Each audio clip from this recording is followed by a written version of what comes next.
મહત્વપૂર્ણ સમાચાર પર નજર કરીએ। સુરતમાં વેસુમાં બોગસ બિલિંગનો મોટો પર્દાફાશ થયો। ડોક્યુમેન્ટ, બોગસ બિલ, રોકડ અને વિદેશી દારૂ મળી આવ્યો। વેસુના ભવ્ય ફ્લેટમાં ઇકોસેલ દ્વારા કાર્યવાહી કરવામાં આવી છે। ઘરમાં કબાટમાંથી 10.20 લાખની રોકડ મળી આવી છે। રૂપિયા 500 અને 200ના દરની નોટોના બંડલોથી ભરેલી થેલી જપ્ત કરવામાં આવી છે।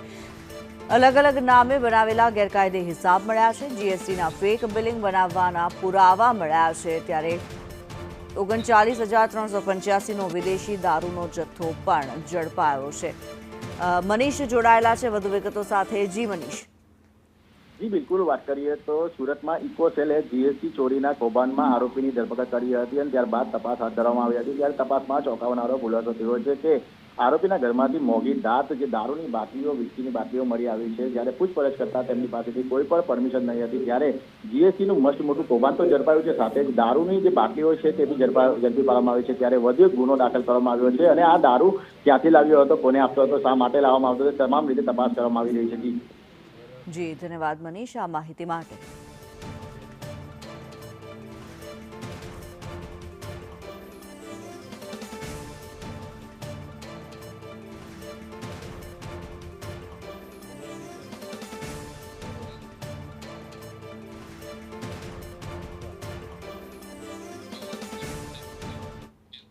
જૂનાગઢ જિલ્લામાં જિલ્લા વિકાસ અધિકારી સામે તલાટી મંડળ અને સરપંચ યુનિયન મેદાનમાં પડ્યું છે અને અધિકારીની તાનાશાહી સામે મોરચો માંડ્યો છે। જિલ્લા વિકાસ અધિકારી નીતિન સાંગવાનના મનસ્વી વર્તન સામે આગામી 16 માર્ચે કલેક્ટરને અને પંચાયતી મંત્રીને આવેદનપત્ર પાઠવવામાં આવશે। ત્યારે આ લડતમાં જૂનાગઢ જિલ્લા તલાટી કમ મંત્રી યુનિયન પણ જોડાયું છે। જૂનાગઢ જિલ્લાના જિલ્લા વિકાસ અધિકારી જે નીતિન સાંગવાને જે મનમાની કરીને હેન કેન પ્રકારે સરપંચોને હેરાન કરવા, નાના ચોથા વર્ગના અને ત્રીજા વર્ગના કર્મચારીઓને હેરાન કરવા અને પોતાનું મનસ્વી વર્તન થઈ પંચાયતી રાજને ખતરનાક ખતરો પૂગે એવા તમામ પ્રયત્નો જે એના દ્વારા થઈ રહ્યા છે, તો એની વિરુદ્ધમાં 16મી તારીખે કલેક્ટરશ્રી, વિકાસ કમિશનર અને પંચાયત મંત્રીને આવેદનપત્ર આપવામાં આવશે।